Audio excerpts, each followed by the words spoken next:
ऐसा क्या है हमारे अंदर जो हमें बलपूर्वक कुछ भी कार्य करने के लिए मजबूर कर देता है। हम लाचार हो जाते हैं और हम जो नहीं करना चाहते वो हम कर बैठते हैं। क्या है वो फोर्स? अर्जुन भी यही प्रश्न पूछते हैं। गीता के 3 अध्याय के 36वें श्लोक में कृष्ण कहते हैं, उस शत्रु का नाम है काम, लस्ट अर्थात भौतिक इच्छा। ये आपका सबसे बड़ा शत्रु है। वो 3 जगह छुपा हुआ है, हमारे इंद्रियों पर, हमारे मन पर और बुद्धि पर। तो सबसे पहले अपने इंद्रियों को कंट्रोल करना चाहिए और आप ऐसा कर सकते हैं क्योंकि आप एक आत्मा हैं। आत्मा बुद्धि से बलवान है, बुद्धि मन से बलवान होता है और मन इंद्रियों से बलवान होता है। काम अर्थात भौतिक इच्छाओं पर जीत प्राप्त करने के लिए आध्यात्मिक बुद्धि और बल चाहिए।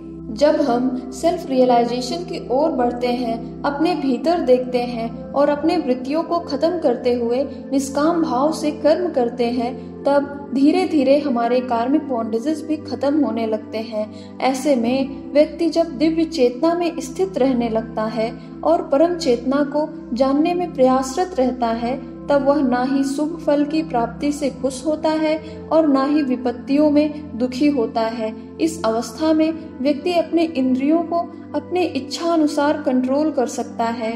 इंद्रियों के विषयों का चिंतन करते हुए मनुष्य उसमें आसक्त हो जाता है और आसक्ति कामना की ओर ले जाती है और कामना से क्रोध उत्पन्न होता है। क्रोध निर्णय लेने की क्षमता को क्षीण कर देता है, जिसके कारण स्मृति भ्रम हो जाता है। जब स्मृति भ्रमित होती है तब बुद्धि का नाश हो जाता है।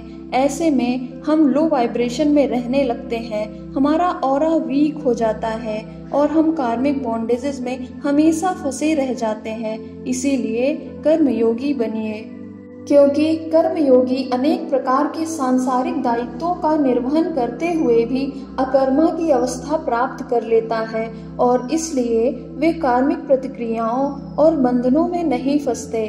कृष्ण गीता में चैप्टर 6 में बताते हैं कि जब मन भौतिक क्रियाओं से दूर हटकर योग के अभ्यास से स्थिर हो जाता है, तब व्यक्ति शुद्ध मन से आत्म तत्व को देख सकता है। जब और जहाँ भी मन बेचैन और अस्थिर होकर भटकने लगे, तब उसे वापस लाकर स्थिर करते हुए परम चेतना की ओर केंद्रित करना चाहिए।